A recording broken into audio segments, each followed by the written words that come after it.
여러분 안녕하십니까? EBS 초대석 정관용입니다. 얼마 전에 한 변호사가 나 망했다 이렇게 공개 파산 선언을 합니다. 돈을 못 벌어서 사무실 월세도 못 내고 또 빌려서 쓰던 복사기, 정수기 반납한 지 오래다. 빚도 몇 억 된다. 이렇게 망했으니 시민들 좀 도와주십시오. 이렇게 손을 벌립니다. 그런데 공개 파산 선언한 지 불과 3일 만에 후원금이 1억이 모이고요. 벌써 4억을 넘기는 전무후무한 일이 벌어졌습니다. 이 변호사가 누구냐고요? 억울하게 옥살이한 그 피고인들을 무료로 변론해서 재심을 이끌어낸 국내 최고의 재심 전문 변호사 박준영 변호사입니다. 어떤 일들이 벌어졌던 것인지 오늘 스튜디오에 초대해서 자세한 이야기 나눠보죠. 박준영 변호사 어서 오십시오. 안녕하세요. 네. 아니 망한 변호사가 뭐 그렇게 자랑이라고 이렇게 TV에까지 나오고 그러십니까? 예, 저도 이렇게 될지 몰랐습니다. 어떤 절망적인 상황에서 희망을 본다고 하지 않습니까? 근데 그런 말의 어떤 사례가 제가 될지는 정말 몰랐습니다. 예. 근데 자랑스럽진 않죠? 예, 자랑스럽지는 않습니다. 왜냐면은 제 스스로가 어떤 삶의 어떤 그 근간을 세우지 못했다는 것은 부끄러운 일이죠. 아니 억울한 사람들 무료로 변론하느라고 돈을 못 벌었다. 글쎄요. 그렇다 하더라도 어떤 분들은 이런 말씀 하시더라고요. 가장 바람직한 것은 자기 힘으로 공익적인 일과 또 영리활동을 병행하는 것이 그렇죠. 맞지. 예. 이렇게 공익적인 일이라는 이유로 시민들에게 손을 벌리는 것은 좀 문제가 있지 않냐라는 비판도 있습니다. 그러니까 좀 돈 되는 사건도 하면서 예. 동시에 이렇게 하면 되지 않느냐 이런 얘기인 거죠, 예, 사람들이. 맞습니다. 예. 저는 이렇게 봅니다. 그렇게 할 수 있는 사회가 된다면 그렇게 하는 게 맞습니다. 그런데 지금 현재 그 사법 피해자들의 어떤 모습과 사법 피해 사건의 수를 고려할 때는 누군가는 전념을 해줄 필요가 있습니다. 전념이라는 것이 영리활동을 병행해서 한다면 그게 가능하지 않거든요. 예. 돈을 받으면 돈을 받은 사건을 우선적으로 해주는 게 또 어찌 보면 양심이 맞는 일입니다. 그래야죠. 예. 그래야죠. 예. 병행하기 쉽지 않다. 지금 상황은 그렇습니다.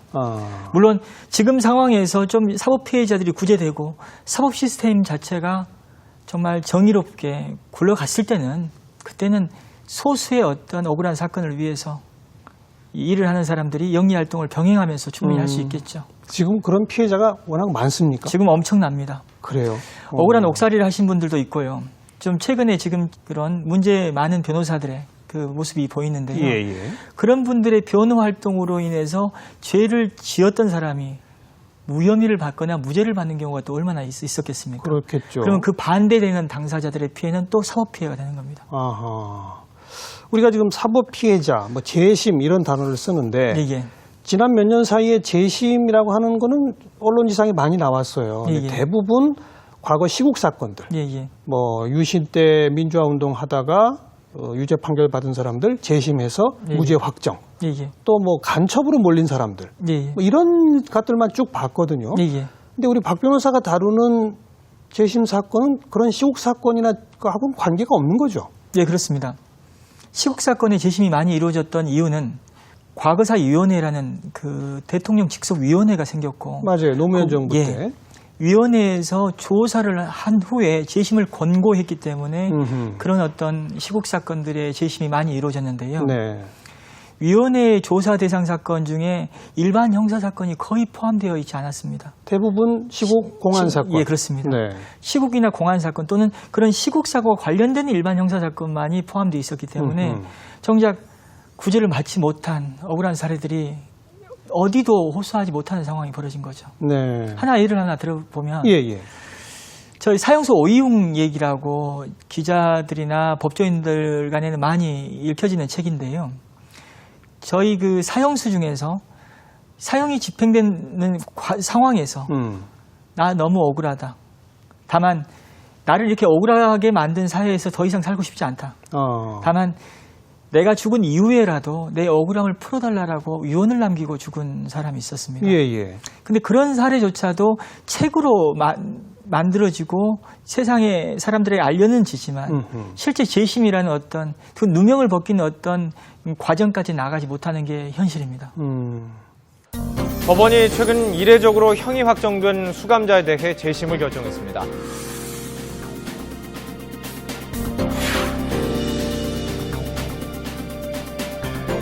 올해 초 진범이 범행을 공개 자백하면서 법원이 재심을 결정했는데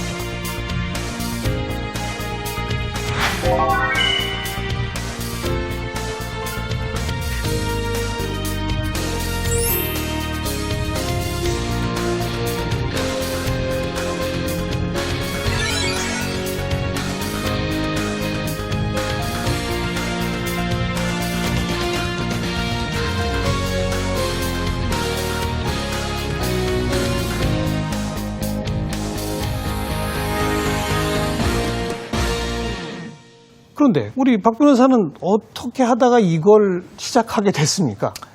저도 재심을 전문적으로 할 생각은 전혀 갖고 있지 않았습니다. 음흠. 그리고 또 저는 그냥 편하게 변호사 하면서 경제활동하고 또 그냥 제가 생각했던 안락한 삶을 생각했는데요. 잘 먹고 잘 사는. 예. 예. 그런데 제가 이제 고등학교 졸업하고 대학을 제가 나오지 못하고 특별한 인맥이 없는 상황에서 대한민국 사회에서 사건을 개인적으로 수임하는 데는 한계가 있었습니다. 대학을 안 다녔어요? 예, 대학은 제가 지방에 있는 국립대학교 한 학기를 다닌 게 전부고요. 한 학기만? 예. 왜 그만뒀어요? 그때 당시에는 복학을 하려고 했는데 좀 약간 다른 이유도 있었긴 했지만 주된 이유는 중학교 때까지 제가 공부 잘했는데요. 고등학교 3년을 놀고 보내다 보니까 저보다 공부 못했던 친구들이 서울에 있는 대학을 갔어요. 서울에 좋은 대학에 예. 가고. 그래서 그것 때문에 좀 자존심이 좀 상했고 또 저희 어머니가 돌아가신 이후에 제가 많이 방황을 했었거든요. 예. 그런 방황에 대해서 3년 방황했다고 인생이 이렇게 달라진다는 건 말이 안 되는 것 같고 뭔가 다시금 제게도 기회가 있을 거라고 생각하고 고시를 했었습니다. 아, 고시를 선택했다, 거기서? 고시인데도 이제 사시를 선택했던 이유는 행시 외시는 주변에 보는 사람이 없었습니다. 예. 그래서 사시는 다행히 제가 전역할 당시에 한 달 고참이 사시 공부한다고 하더라고요. 군대 예, 선배가? 예. 1년 한 달 선임이요. 예. 그분이 지방에 있는 국립대학교 다니시는데 여름 방학 때 서울 신림동에 공부하러 간다고 했습니다. 그래서 저도 같이 가자고 해서 그때 같이 올라와서 했던 겁니다. 고시, 사법고시 패스해서 인생 역전 한번 해보자. 예, 그랬습니다. 처음에는. 그래서 몇 년 만에 붙었습니까? 좀 5년 걸렸습니다. 5년. 예. 그랬어요. 그 다음에 변호사가 됐고. 저는 이제 인생 역전이 된 걸로 착각했어요. 그런데 제가 또 부모님이 물려주신 빚이 좀 있었습니다. 아이고. 네. 근데 그걸 이제 또 아는 상태에서 고시 공부할 때 아버님이 돌아가시는데 돌아가신 이후에 저를 도와주신 분이 있었거든요. 그분이 사업을 하시는 분이었는데 연수원 가자마자 대출이 많이 되더라고요. 그래서 돈 빌려줄 수 있다라고 제가 먼저 제안을 하니까 또 제안을 받아들이셨어요. 예. 돈을 그 당시 1억을 빌려줬는데 그게 잘못됐습니다 또. 연수원생 10분을 담보로 빚을 얻었군요. 네, 그래서 그렇게 대출 받았던 돈이 문제가 생기고 또 부모님으로부터 물려받은 빚도 상당했기 때문에 거의 공부를 또 못했고 연수원 시절에도 예, 카드로 돌려막기 한 8개 매달은 돌려막기 하다가 그냥 그렇게 보냈던 것 같고요. 그래서 결국은 제가 휴학도 했었습니다. 연수원 휴학도 됩니까? 제가 경제적인 문제로 휴학한 1호로 알고 있습니다. 그래요. 예, 다들 몸이 아프다거나 다른 이유인데요. 그래서 경제적 문제로 휴학하고 이제 과외 같은 것도 하고 그렇게 살았습니다. 과외는 불법이거든요, 그 당시에. 근데 연수생 신분. 돈을 벌어야 되니까. 예. 창피하지만. 그래서 아무튼 사법연수원 성적도 그럼 별로 안 좋았고. 예, 안 좋았습니다. 저는 이제 연수원을 나올 때 나름 약간 착하게 빠졌었습니다. 제가 고등학교만 나온 상태에서 사실을 합격했다는 것 사실 자체만 놓고 본다면 부단히 제가 노력할 거라는 것을 세상이 인정해 줄 거라고 생각했고요. 예. 그리고 또 이제 성적은 좋지 않았지만 제가 마라톤을 완주를 했거든요, 그 당시에.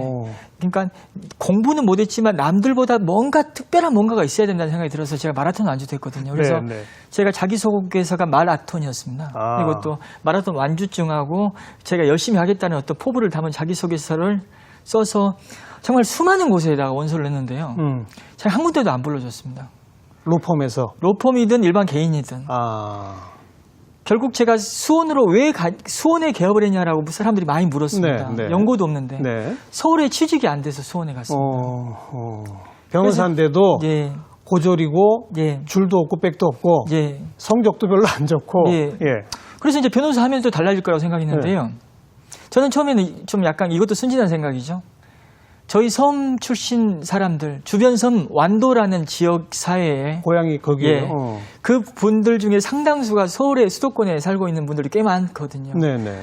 저는 그 완도라는 지역 또 노아라는 지역에서는 거의 없는 변호사이기 때문에 그 지역 사람들이 다 제 의뢰인, 잠재적 의뢰인이라고 생각을 했거든요. 그런 경우 많죠. 근데 그게 아닙니다. 안 찾아와요?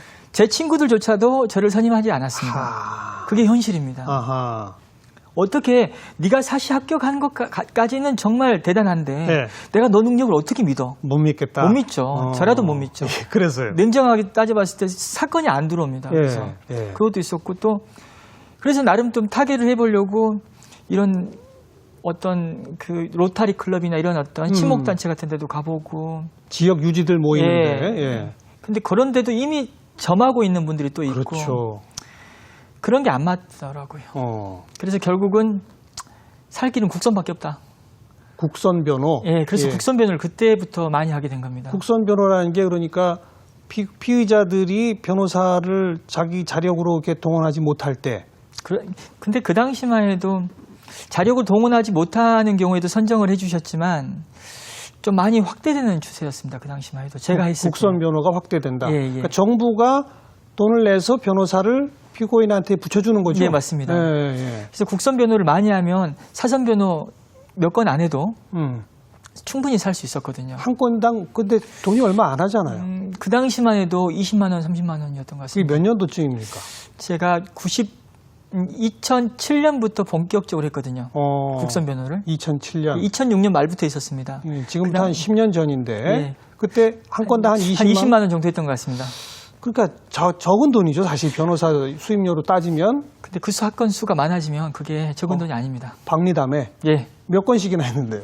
많이 할 때는 70건 이상씩 했습니다. 한 달에. 동시에? 한 달에. 한 달에 70건? 예, 그리고 하루에 재판이 많을 때는 피고인 수가 20명 넘어갈 때도 있었습니다. 근데 그렇게 가능해요? 정부가 이렇게 특정 변호사한테 많은 걸 몰아주기도 해요? 그때만 해도 누가 안 하려고 했었습니다. 그때만 해도 누가 안 하려고 했고 국선 사건 중에서 굉장히 어려운 사건도 있었거든요. 예. 그리고 또 사람 대하기 힘든 사건들도 있습니다. 그렇겠죠. 그런 사건들을 갖다가 남들이 안 맞는데 제가 맡아주니까 또 재판부 입장에서는 그래도 수고하는데 또 더 줘야겠다 해가지고 제가 수원지방법원에 있는 모든 재판부를 다 들락날락할 때가 있었습니다. 아하. 그때는 뭐 제가 어떤 법정이 4층이었는데요. 어떤 재판정에서 재판하고 있다가 뒷문을 살짝 열고 경위님이 저를 찾으러 다녔습니다. 네. 그러면 제가 좀만 기다려달라고 하고 내려가면 또 판사님이 저를 기다리고 있고. 알겠어요. 그런 시대가 있었습니다. 그러니까 정부 입장에서는 국선 변호를 자꾸 늘리는 것이 사실 뭐 모든 국민은 변호인의 조력을 받을 권리가 있으니까. 예. 그런데 자기 돈으로 그걸 못하는 사람들 정부가 책임져 준다. 예. 좋은 일이죠. 좋은 방향이고. 그런데 변호사들은 사실 국선 변호 좀 꺼리고. 예. 이게 맞물려서 우리 박 변호사가 그런 박리담회를 할 수 있었다. 예, 그 당시 상황은 그랬습니다. 지금은 서로 하려고 하죠. 요즘은 그렇죠. 예, 서로 하려고 합니다. 변호사가 워낙 많아졌기 예, 때문에. 좋은 시대에 제가 좋은 기회를 잡았던 거죠. 그래서 그렇게 예. 그렇게 해서 이제 제가 그러면서도 그렇게 계속 한다는 게 너무 힘들었습니다. 그렇죠. 사람 만나는 것도 힘들고 사건 기록 검토한다는 게 이게 사건 수가 너무 많다 보니까 정말 잠을 못 자고 거의 뭐 1년 365일 일만 했거든요. 네. 그러면서 이제 저는 어떤 생각을 했냐면 사건으로 뭔가 의미를 만들어 봐야겠다는 생각을 했었습니다. 그래서 의미 있는 사건만 들어오면 끝까지 간다. 그런데 수원 노숙소녀 사건이 저한테 들어왔습니다.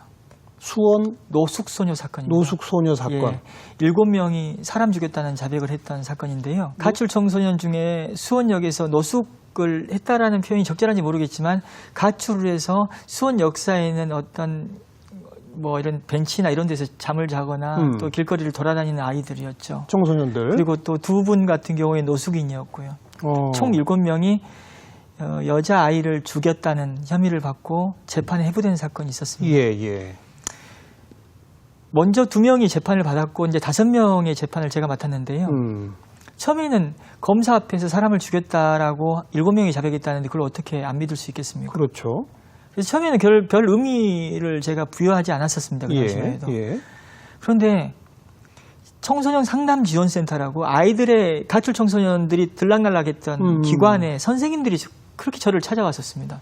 그 5명이 예. 아마 상담했던. 예, 네네네. 5명의 아이들의 선생님이죠. 네. 전화 오고 찾아오고. 네. 처음에는 제가 그게 귀찮았죠. 네. 다른 일 때문에 바빠 죽겠는데. 예, 예. 그런데 계속 찾아오니까 저도 이제 꾀를 부린 거죠. 음. 그래가지고 이제 기록도 두껍고 아이들이 총 7명의 살인사건 기록인데 진술도 많고. 기록이 굉장히 두꺼웠습니다. 그래서 그렇죠. 제가 선생님들 4분이 오니까 앉아보시라고 하고 컴퓨터를 다 가지고 오시라고 해서 아이들별로 기록을 다 분리해서 선생님들한테 나눠줬죠. 네. 그러면 어떤 일이 발생하냐면 선생님들이 아이들을 어떻게 해서 구출하려고 예. 6시에 퇴근한 이후에 저희 사무실에 12시까지 작업을 하고 갔었습니다. 그럼 저는 딴 일하고 있었죠. 그 당시에.